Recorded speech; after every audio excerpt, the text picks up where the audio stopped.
रहे हैं MRU India TV. इस वक्त की बड़ी खबरों में बने रहने के लिए बेल आइकन दबाएं और MRU इंडिया टीवी को सब्सक्राइब करें। नमस्कार। वर्ष 2021 का बजट असाधारण परिस्थितियों के बीच पेश किया गया है। इसमें यथार्थ का एहसास भी और विकास का विश्वास भी है। कोरोना ने दुनिया में जो प्रभाव पैदा किया, उसने पूरी मानव जाति को हिलाकर रख दिया है।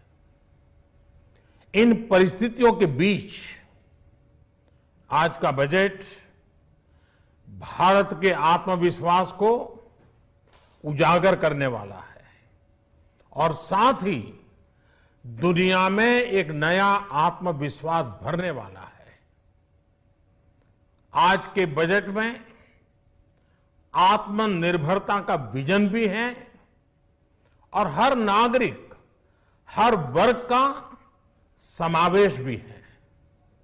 हम इस बजट में जिन सिद्धांतों को लेकर चले हैं वो हैं ग्रोथ के लिए नए अवसरों, नई संभावनाओं का विस्तार करना, युवाओं के लिए नए अवसरों का निर्माण करना, मानव संसाधन को एक नया आयाम देना, इंफ्रास्ट्रक्चर निर्माण के लिए नए नए क्षेत्रों को विकसित करना, आधुनिकता की तरफ आगे बढ़ना, नए सुधार लाना। साथियों, नियमों और प्रक्रियाओं को सरल बनाकर आम लोगों के जीवन में ईज ऑफ लिविंग को बढ़ाने पर इस बजट में जोर दिया गया है। ये बजट इंडिविजुअल्स, इन्वेस्टर्स, इंडस्ट्री और साथ ही इंफ्रास्ट्रक्चर सेक्टर में बहुत सकारात्मक बदलाव लाएगा। मैं इसके लिए देश की वित्त मंत्री निर्मला जी को और उनके साथी मंत्री अनुराग जी और उनकी टीम को बहुत बहुत बधाई देता हूं। साथियों, ऐसे बजट देखने को कम ही मिलते हैं जिसमें शुरू के 1-2 घंटों में ही इतने सकारात्मक रिस्पांस आए। कोरोना के चलते कई एक्सपर्ट्स ये मानकर चल रहे थे सरकार आम नागरिकों पर बोझ बढ़ाएगी, लेकिन फिस्कल सस्टेनेबिलिटी के प्रति अपने दायित्वों को ध्यान में रखते हुए सरकार ने बजट साइज बढ़ाने पर जोर दिया। हमारी सरकार ने निरंतर प्रयास किया है कि बजट ट्रांसपेरेंट होना चाहिए। मुझे खुशी है कि आज अनेक विद्वानों ने इस बजट की ट्रांसपेरेंसी की सराहना की है। साथियों, भारत कोरोना की लड़ाई में रिएक्टिव होने के स्थान पर हमेशा ही प्रोएक्टिव रहा है।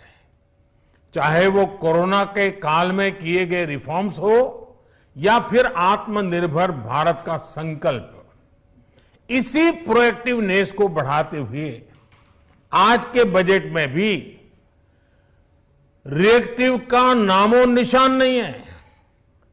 साथ ही हम एक्टिव पर, स्टेटस को पर भी अटके नहीं हैं और हमने इस बजट में भी प्रोएक्टिव बजट देकर के देश के सामने प्रोएक्टिव होने का संदेश दिया है।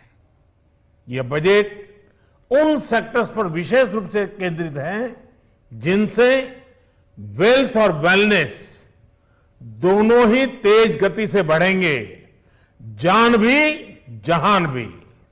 इसमें एमएसएमईज और इंफ्रास्ट्रक्चर पर विशेष रूप से जोर दिया गया है। इसी तरह ये बजट जिस तरह से हेल्थ केयर पर केंद्रित है वो भी अभूतपूर्व है। ये बजट देश के हर क्षेत्र में विकास यानी ऑल राउंड डेवलपमेंट की बात करता रहता है। खास तौर पर मुझे खुशी है कि इस बजट में दक्षिण के हमारे राज्य, पूर्वोत्तर के हमारे राज्य और उत्तर में लेह लद्दाख जैसे क्षेत्रों में विकास पर विशेष ध्यान दिया है। ये बजट भारत के कोस्टल स्टेट्स जैसे तमिलनाडु, केरल, पश्चिम बंगाल इनको एक बिजनेस पावर हाउस बनाने की दिशा में एक बड़ा कदम उठाए।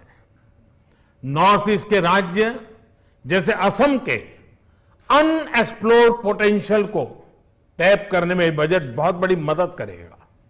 इस बजट में जिस तरह से रिसर्च एंड इनोवेशन इकोसिस्टम पर बल दिया गया है, जो प्रावधान किए गए हैं, उनसे हमारे युवाओं को ताकत मिलेगी। भारत उज्जवल भविष्य के लिए बहुत ठोस कदम रखेगा। साथियों, देश के सामान्य मानवी का, महिलाओं का जीवन आसान बनाने के लिए उनके स्वास्थ्य, स्वच्छता, पोषण, शुद्ध जल और अवसरों की समानता, इस पर इस बजट में विशेष बल दिया गया है। बजट में इंफ्रास्ट्रक्चर पर खर्च में अभूतपूर्व वृद्धि के साथ साथ कई व्यवस्थागत सुधार किए गए हैं, जिसका बहुत बड़ा फायदा देश में ग्रोथ और जॉब क्रिएशन, रोजगार के लिए बहुत लाभ होगा। देश में एग्रीकल्चर सेक्टर को मजबूती देने के लिए, किसानों की आय बढ़ाने के लिए इस पर बजट में बहुत जोर दिया गया है। कई प्रावधान किए गए हैं। एग्रीकल्चर सेक्टर में किसानों को और आसानी से और ज्यादा ऋण मिल सकेगा। देश की मंडियों को यानी एपीएमसी को और मजबूत करने के लिए, सशक्त करने के लिए एग्रीकल्चर इंफ्रास्ट्रक्चर फंड से मदद का प्रावधान किया गया है। ये सब निर्णय ये दिखाते हैं कि इस बजट के दिल में गांव है, हमारे किसान है। एमएसएमई सेक्टर को गति देने के लिए, रोजगार के अवसर बढ़ाने के लिए इस बार एमएसएमई सेक्टर का बजट भी पिछले साल की तुलना में 2 गुना से ज्यादा कर दिया गया है। साथियों, ये बजट आत्मनिर्भरता के उस रास्ते को लेकर आगे बढ़ा है जिसमें देश के हर नागरिक की प्रगति शामिल है। ये बजट इस दशक की शुरुआत की एक मजबूत नींव रखने वाला बजट है। सभी देशवासियों को आत्मनिर्भर भारत के इस महत्वपूर्ण बजट के लिए मैं बहुत बहुत शुभकामनाएं देता हूं। फिर से एक बार वित्त मंत्री जी और उनकी टीम को बहुत बहुत अभिनंदन करता हूं, धन्यवाद करता हूं।